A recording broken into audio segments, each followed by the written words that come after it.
Hi geniuses, welcome to the channel Science Wizard. This channel is all about the science subject of classes 6, 7th, 8th, 9th and 10th physics and chemistry.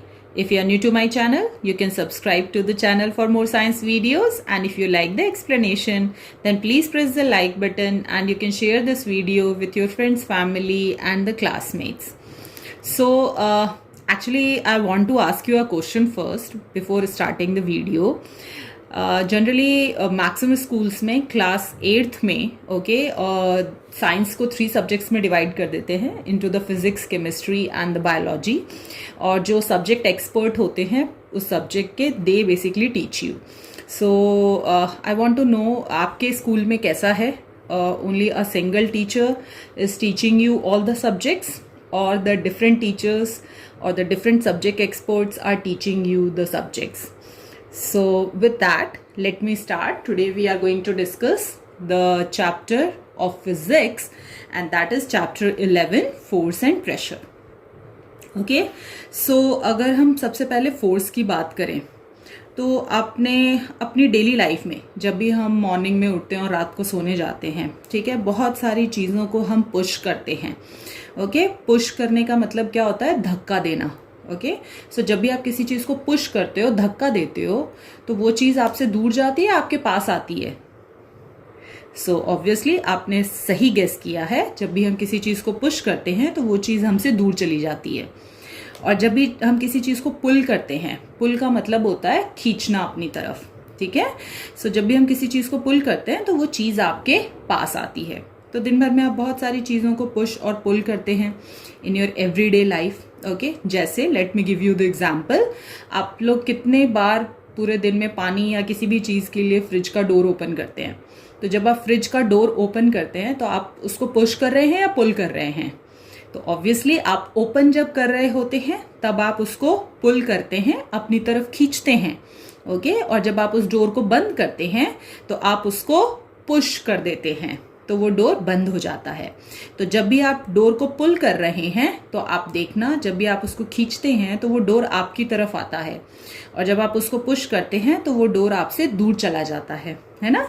Similarly आप सबके घर में drawers होंगे, तो drawers को जब आप अपनी तरफ खींच रहे हैं तो उसको हम पुल कहते हैं. और जब ड्रॉर को क्लोज करने के लिए आप उसको पुश कर रहे हैं, धक्का दे रहे हैं, ढकेल रहे हैं, ओके, सो वो ड्रॉर आपसे दूर चला जाता है, वो क्लोज हो जाता है. सो इस ढंग से आप पूरे दिन में बहुत सारे एग्जाम्पल्स अपने डेली लाइफ से निकाल सकते हैं. So when you open a drawer, you are pulling it, okay, and when you close a drawer you are pushing it.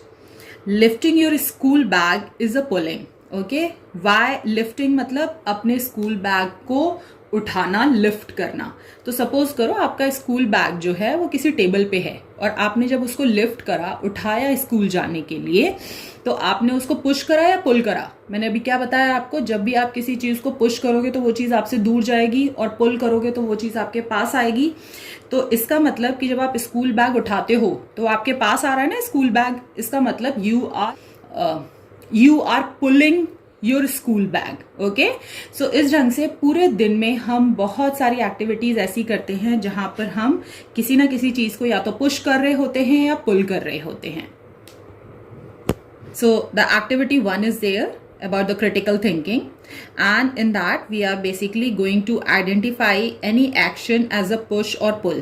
तो यहाँ पे कुछ आपके एक्टिविटीज दी हुई हैं, बहुत सारे एक्शंस लिखे हुए हैं बेसिकली, और उन एक्शंस में आपको ये आइडेंटिफाई करना है whether in that action you are pushing the object और pulling the object. Okay, so identify the action in pictures. Okay, so उन सारे पिक्चर्स में जो 11.1 में दी हुई हैं उसमें ऑब्जेक्ट को पुश कर रहे हैं, पुल कर रहे हैं, लिफ्ट कर रहे हैं, ऊपर उठा रहे हैं, किक कर रहे हैं, जैसे आप फुटबॉल को किक करते हैं, किसी भी चीज को स्टॉप कर रहे हैं, रोक रहे हैं, थ्रो कर रहे हैं. इन सभी एक्शंस को हमें क्लासिफाई करना है एज अ पुश और pull. So this is the figure 11.1. The first figure is in this man with the help of the rope is pushing or pulling the boat. So as you can see in the figure, this man is basically pulling the boat. the boat is moving towards him. So that's why he is pulling the boat. Next, the man is lifting the briefcase. So when you're lifting any kind of object, so is that a push or a pull? So just now we have discussed that lifting a school bag is a push or a pull.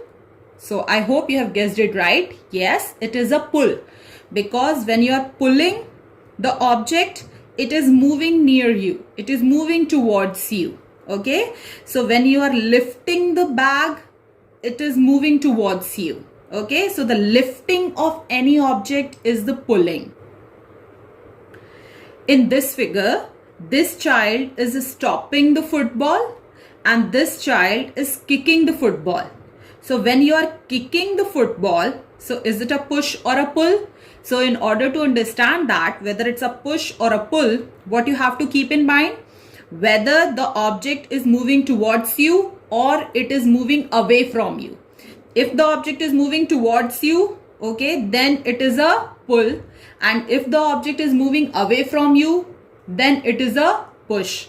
So when you're kicking the football is moving away from you. So that's why this person, this child is pushing the football. Okay. And when a particular child is stopping the football, okay, so in that case, is he pushing the football or is he pulling the football? So obviously he is pulling the football. Okay. Next, here the two dogs are fighting for a piece of a cloth. और इस figure में as you can easily see, they both want to take that piece of a cloth. Okay. So if somebody asks you whether both the dogs are pushing or pulling, so here we can easily see that both the dogs are pulling the clothes towards themselves. Okay. So that they can have the piece of a cloth with them. So that's why in this diagram, both the dogs are pulling the clothes. Okay. As you can see in the diagram, this person is moving the car away from him. So that's why this person is pushing the car. Okay. As you can see in this diagram, this girl is opening the door. Okay. So when you are opening the door, so in that case, you are pushing or pulling the object. So in order to open the door, you have to pull the door towards you. Okay. And when you are closing the door, then you have to push the door away from you. So अब सबके घर में door होगा, उसको जाके देखो खोल के और बंद करके कौन सी केस में डोर जो है वो आपकी तरफ मूव करता है और कौन से केस में जो डोर है वो आपसे दूर मूव करता है. So when you are closing the door, you are pushing it, and when you are opening the door, you are pulling it towards you. So as we have noticed that each of these actions is either a push or a pull. Okay, so just now I explained you कि वहाँ पे जितने भी actions हो रहे थे in that figure 11.1, they can be classified either as a push or a pull. So the pushes or pulls are the force. So whenever you are pushing or pulling any object, you are applying the force on it. Okay. Now the next is the direction in which an object is pushed or pulled is called the direction of the force. Okay. So the most important thing here is that the force is the push or pull, and the force is having the direction also. Okay. So this is the unit which is having the direction. Means when you are applying the force, so in which direction you are applying the force? Depending upon whether you are pushing the object or pulling the object. So the direction in which an object is pushed or pulled, if you are pushing the object, so that will be your direction of force. If you are pulling the object, so that will be the direction of force. Let me explain you. So as you can see in this figure, this man is pulling the rope towards him. So can you tell me the direction of force in this figure? So obviously the direction of force is towards this man. Yes. This man is lifting the briefcase. Okay. So the direction of force is upwards. then only he is able to lift the briefcase. This child is kicking the football. Okay, so in this case, the direction is of force is this, then only the ball is able to move in the opposite direction. This child is catching the football, stopping the football. So the direction of force is towards that child. Okay, that's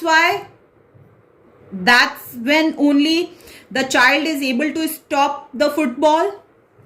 If we see in this case, these two dogs are fighting for a piece of a cloth. So both the dogs are basically pulling the cloth towards themselves and they are applying the force in the opposite direction. So this dog is applying the force in this direction and this dog is applying the force in this direction. If we talk about this man who is pushing the car, the force of direction is this. Okay, so basically what we can conclude is that whatever be the direction of force, the object only moves in that direction. If the direction of force is in this direction, then the object is going to move in the same direction. If the direction of force is this, then the object is moving towards that direction only. So just keep one thing in mind, that anything which you are pushing or pulling, you are applying force on it. So the push and pull is known as the force, and every force is having the direction in it.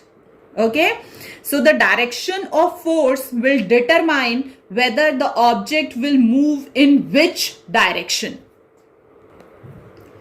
So we apply force to perform the various activities like to lift a glass of water, to ride a bicycle, to push the switch of a TV set, to put it on, to open the car door to get in. So in all these activity, you are either pushing the object or pulling the object.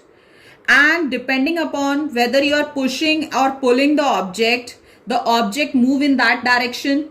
So object moves in which direction? That depends upon the direction of your force. Okay. So as you can see the figure, in this figure, there is a cabinet and both the men are pushing the cabinet. Okay. So what is the direction of their force? So they are pushing the cabinet. So the direction of force is this. So in which direction the cabinet will move?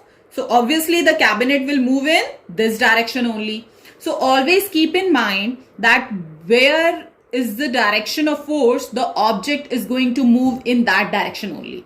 Suppose if they are pulling it, okay, if they are pulling the cabinet, then the direction of force is this and the cabinet move towards them. Okay, so after applying the push and pull on any object, the object move in which direction, that totally depend upon the direction of the force, in which direction you are applying that particular force. Next, force is applied by the interaction. Interaction means when the two objects are in contact with each other, then only you can apply the force on any object. So आप सब क्या करो, अभी खड़े हो, ठीक है, और आपके जो सामने जो भी टेबल या चेयर हो, कुछ भी हो, ठीक है, without touching it with any of your body part, okay, but only you have to do it. Just try to push or pull that particular chair or table. Okay, are you able to do that? Obviously not. So in order to move any object from its place, whether you are pushing or pulling it, you have to apply the force, and in order to apply the force, you have to come in interaction with that object. Okay, so force के बारे में पहली चीज आपने सीखी कि जो push और पुल होता है उसको फोर्स कहते हैं, मतलब फोर्स में डायरेक्शन भी होता है. Okay, force always has the direction in it, और आपका ऑब्जेक्ट किस डायरेक्शन में मूव करेगा वो डिपेंड करेगा कि आपके फोर्स का डायरेक्शन क्या है. नेक्स्ट आपने देखा कि कभी भी किसी भी ऑब्जेक्ट को पुश और पुल करने के लिए, जिसको हम फोर्स कहते हैं, जो ऑब्जेक्ट है, दो ऑब्जेक्ट्स को they have to be in interaction with each other.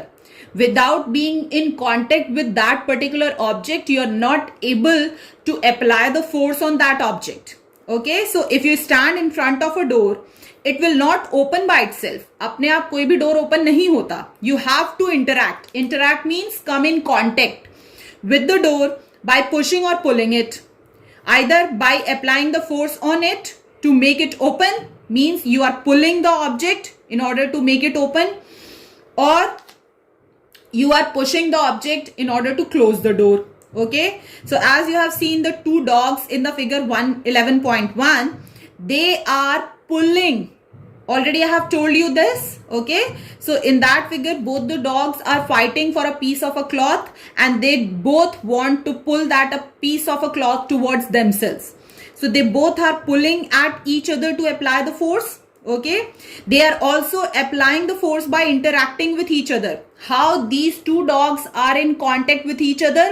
With the help of that cloth. So what about the other situations? So if you see in all the situations, so when you see in the first situation, this person has to be in contact with this rope which is in contact with the boat in order to pull it. This person has to be in contact with the handle of the briefcase in order to lift it. These boys, both the boys basically, the first one has to be in contact with the ball in order to kick the ball or to stop the ball. This man has to be in interaction or in contact with this car in order to push the car away from himself. So like this, you can only apply the force, either you can push or pull any object when you and that object are in interaction with each other. So the next thing which we have concluded, that the object must interact with each other for a force to come into play. So when you want to apply the force on any object, the two objects should be in interaction with each other, should be in contact with each other. First one, again I am telling you, push and pull are the forces. The second one, the force has the direction. Force also has the direction in it. And the third thing which we have seen that about the force is that the object must interact, means in contact with each other for a force to come into play. Now we are going to see the resultant or the net force. अब इसको समझने के लिए सबसे easy तरीका है, since I am a teacher, so जो recess का टाइम होता है, मैंने उस वक्त बहुत बार ऑब्जर्व किया है कि जो एक बच्चा है, ठीक है, वो क्लास में आना चाहता है और उसके जो फ्रेंड्स हैं उन्होंने डोर क्लोज कर दिया है, उसको अंदर नहीं आने देते. ओके, मजाक करते हैं उसके साथ. सो आप खुद सोचो, एक बच्चा बाहर से, ठीक है, उसको फोर्स लगा रहा है डोर पे, मतलब उसको पुश कर रहा है ताकि वो डोर ओपन हो जाए, ठीक है, और अंदर से भी बच्चे उस डोर को पुश कर रहे हैं ताकि वो डोर ओपन ना हो. So can you tell me, सोच के बताओ, क्या डोर ओपन होगा? और अगर डोर को ओपन करना है तो फिर क्या करना पड़ेगा? क्योंकि फोर्स तो देखो लग रहा है ना, दोनों तरफ से ही फोर्स लग रहा है, ये बच्चा भी फोर्स लगा रहा है, वो बच्चा भी फोर्स लगा रहा है, तो डोर ओपन होगा क्या? और दूसरी चीज, अगर वो ओपन नहीं हो रहा तो फिर आप फोर्स तो लगा रहे हो, तो फिर ऑब्जेक्ट मूव क्यों नहीं कर रहा है? ठीक है, तो केवल ऑब्जेक्ट को मूव करवाने के लिए उसकी प्लेस से the only requirement is not the force only, it is the net force. Total force उस पे क्या लग रहा है, और basically you can sell the resultant of the force. Okay, तो जितने भी फोर्स किसी भी ऑब्जेक्ट पे लग रहे हैं, what is the final resultant of that force, what is the final outcome of that force, वो डिसाइड करेगा कि ऑब्जेक्ट कहां मूव करेगा, किस डायरेक्शन में मूव करेगा, या मूव करेगा भी कि नहीं. सो अब ये रिजल्टेंट फोर्स क्या है, या फिर ये नेट फोर्स निकालें कैसे? ठीक है, so net force, net effect of the two forces acting on an a body. अब यहां पे जो सबसे इंपॉर्टेंट चीज ध्यान रखनी है कि किसी भी बॉडी में जो रिजल्टेंट फोर्स या नेट फोर्स है वो तभी आप कैलकुलेट करेंगे जब दो या दो से ज्यादा फोर्स लग रहे हो किसी ऑब्जेक्ट पे. ठीक है, अब मान लो कि आपका जो फ्रेंड है वो गेट नॉर्मली लगा हुआ है, आपका फ्रेंड आया, उसने गेट को ओपन करा, मतलब पुश करा, गेट ओपन हो गया. तो वहां पे तो एक ही पर्सन है ना, सिर्फ एक ही डायरेक्शन से फोर्स लग रहा है, तो डिपेंडिंग अपॉन किस डायरेक्शन से फोर्स लग रहा है ऑब्जेक्ट उस डायरेक्शन में मूव करेगा और आपका डोर ओपन हो जाएगा।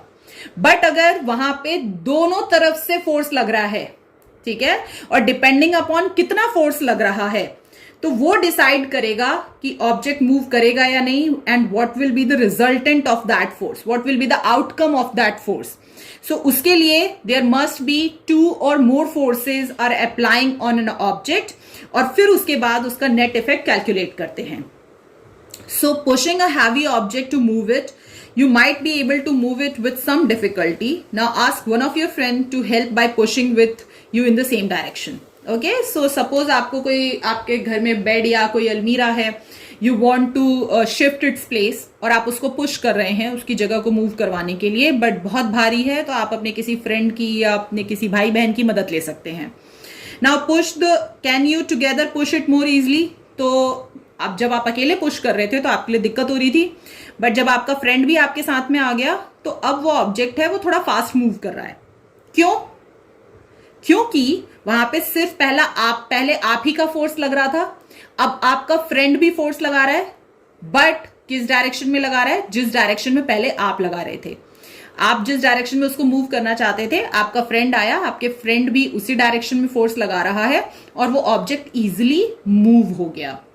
Now push the object again, but ask your friend to push it from the opposite side. अब उस ऑब्जेक्ट को फिर से पुश करो आप, और आपका फ्रेंड भी पुश करेगा, बट अब दोनों एक ही साइड से पुश नहीं करोगे। अब आपका फ्रेंड जो है वो अपोजिट डायरेक्शन से पुश करेगा, तो क्या वो ऑब्जेक्ट मूव करेगा? और अगर नहीं तो क्यों? हाँ तो क्यों? Let me show you. So मान लो कि ये कैबिनेट है जिसको शिफ्ट करना है आपको। इस कैबिनेट को शिफ्ट करने के लिए पहले आप अकेले थे, अब आपका फ्रेंड भी आ गया, अब आप दोनों ने इस पे फोर्स लगाया, कैबिनेट इस डायरेक्शन में मूव कर गया। अब आपका फ्रेंड जो है वो इस डायरेक्शन से पुश कर रहा है, आप इस डायरेक्शन से पुश कर रहे हैं, तो क्या ये कैबिनेट अपनी जगह से मूव करेगा? So I hope you can guess कि नहीं, कैबिनेट मूव नहीं करेगा। ठीक है, अब क्यों नहीं करेगा? So the first thing, when the force are applied on an object in the same direction, so मैंने पहले ही बताया था फोर्स में हमेशा डायरेक्शन होता है। तो सबसे पहली चीज याद रखना कि अगर 2 या 2 से ज्यादा फोर्स एक ही डायरेक्शन में लग रहे हैं तो you have to add them up, उन दोनों को ऐड करेंगे आप, तो जो नेट फोर्स या रिजल्टेंट फोर्स निकलेगा आपका, ठीक है, वो निकलेगा by adding by the sum of the 2 forces.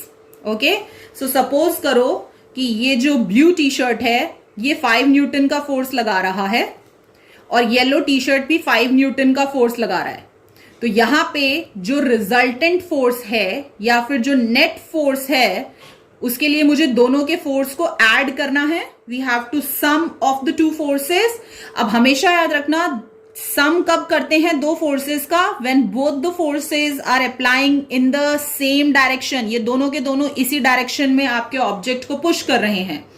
So 5 newton plus 5 newton that is equal to total 10 newton force is applying on the object.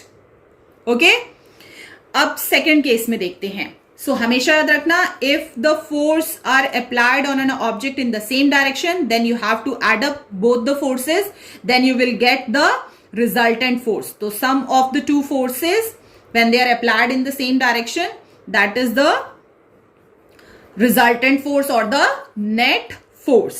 Okay, now second is when the force are applied on an object in the opposite direction, so they oppose each other, so the net force, क्योंकि दोनों opposite direction से लग रहे हैं तो वहां पे net force निकालने के लिए आपको subtract करना पड़ेगा, आपको difference निकालना पड़ेगा between the 2 forces, then only you are able to calculate the net force. ठीक है, अब यहां पे 2 सिचुएशन कंसीडर करते हैं। सपोज ये वाला इस डायरेक्शन में लगा रहा है, ये वाला इस डायरेक्शन में लगा रहा है, तो both are applying in the different direction.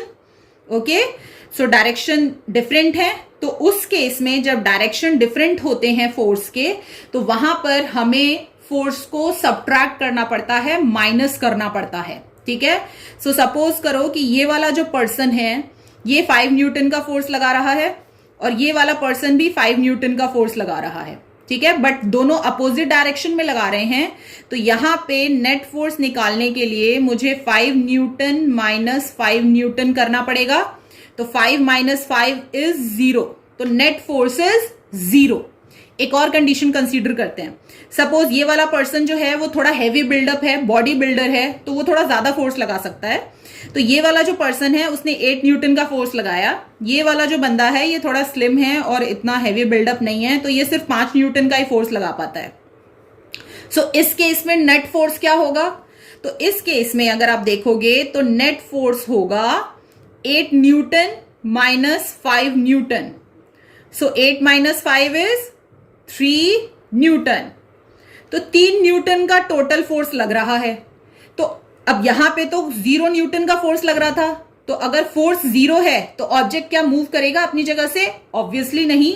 ये जो आपका कबर्ड है ये यहां का यहीं रहेगा अगर दोनों इक्वल मैग्नीट्यूड का फोर्स लगा रहे हैं, बट इन अपोजिट डायरेक्शन। ठीक है, अब यहां पे ये जो वर्ड मैग्नीट्यूड है ना, इसका मतलब होता है स्ट्रेंथ, कितनी ताकत से फोर्स लगा रहे हैं।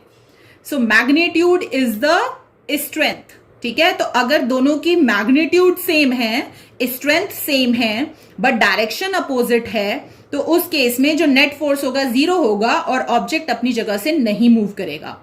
बट दूसरा कंडीशन जो हमने कंसीडर किया, डायरेक्शन तो अभी भी अपोजिट ही है, बट मैग्नीट्यूड अब डिफरेंट हो गए।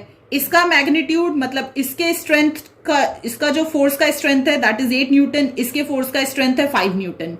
तो टोटल फोर्स कितना लग रहा है? What is the net force? That is the 3 Newton. तो अगर ये 3 न्यूटन का फोर्स लग रहा है तो ऑब्जेक्ट ऑब्वियसली मूव करेगा, बट किधर की तरफ मूव करेगा? गेस करो। सो ऑब्वियसली जो ज्यादा मैग्नीट्यूड का फोर्स लगा रहा है ऑब्जेक्ट, अगर ये पुश कर रहा है विद द मोर मैग्नीट्यूड, तो object moves in the same direction. तो ये बॉक्स जो है ऑब्वियसली ये इस डायरेक्शन में मूव कर जाएगा। आई बात समझ में? तो हमेशा याद रखना कि जब भी 2 या 2 से ज्यादा फोर्स सेम डायरेक्शन में लगते हैं तो ऑब्जेक्ट उसी डायरेक्शन में मूव करेगा। और what will be the net force? Net force के लिए आपको उन दोनों के मैग्नीट्यूड ऑफ फोर्स को एड अप करना है और जो भी फाइनल रिजल्ट आएगा वो आपका नेट फोर्स होगा।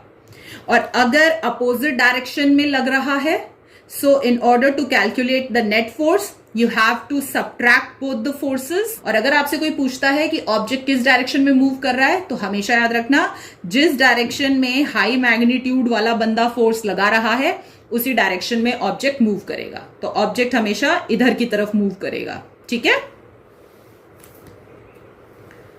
सो this is how you can easily calculate the net force. अब यहां पे ये गेम आप सबने खोला होगा इन अ टग ऑफ वॉर मैच। ठीक है, तो एक रोप है, 2 टीम्स हैं और दोनों को उसको खींचना है, और जो अपनी बाउंड्री में दूसरे टीम को ले आएगा खींचते खींचते, पुल करते करते बेसिकली, तो वो जीत जाएगा। ठीक है, so the rope will move in the direction of the team that applies the more force. So यहां पर अब एक चीज बताओ मुझे, यहां पे ये दोनों ही टीम्स पुश कर रही हैं या पुल कर रही हैं रोप को? So obviously they both are pulling the rope towards themselves, है ना? दोनों अपने अपने डायरेक्शन में रोप को पुल कर रही हैं। नेक्स्ट कि अब ये जो रोप है ये किस डायरेक्शन में जाएगा? ठीक है, इधर की तरफ या इधर की तरफ? सो डिपेंडिंग अपॉन कौन सी टीम ज्यादा फोर्स लगा रही है। तो सपोज करो कि ये वाली टीम 6 न्यूटन का फोर्स लगाती है और ये वाली टीम सिर्फ 2 न्यूटन का फोर्स लगाती है। तो नाउ कैन यू गेस किधर कौन सी टीम जीतेगी? तो ऑब्वियसली जिसका स्ट्रेंथ ज्यादा है, जिसका मैग्नीट्यूड ज्यादा है, वो टीम जीत जाएगी। तो ये सारे के सारे बच्चे इनकी बाउंड्री में एंटर कर जाएंगे। ओके, और ये टीम जीत जाएगी। नाउ दिस इज हाउ, अगर दोनों ही team same amount of force लगा रही हैं, ये भी आपको 6 न्यूटन लगा रहा है और ये भी 6 न्यूटन लगा रहे हैं, तो नेट फोर्स क्या होगा? 0। इसका मतलब रोप किसी भी डायरेक्शन में मूव नहीं करेगा। So the third thing which you have learned is that कि जो फोर्स होता है उसमें डायरेक्शन के साथ साथ मैग्नीट्यूड भी होता है, मतलब फोर्स दो यूनिट्स पे डिपेंड करता है, मैग्नीट्यूड एंड द डायरेक्शन। तो किसी भी ऑब्जेक्ट पे जब फोर्स लग रहा है तो किस डायरेक्शन में मूवमेंट होगा या भी नहीं होगा, वो डिपेंड करेगा कि फोर्स का मैग्नीट्यूड क्या है और वो एक से ज्यादा फोर्स जो लग रहे हैं वो किस डायरेक्शन में लग रहे हैं। सो this is the summary when two forces act on an object in the same or opposite direction. So the effect on an object is due to the net force acting on it. ठीक है, तो अगर दो या दो से ज्यादा force same या अपोजिट डायरेक्शन में लग रहे हैं तो उस ऑब्जेक्ट पे क्या इफेक्ट होगा, वो कितना मूव करेगा और किधर मूव करेगा, ये डिपेंड करेगा नेट फोर्स निकालने के बाद ही आप डिसाइड कर सकते हैं।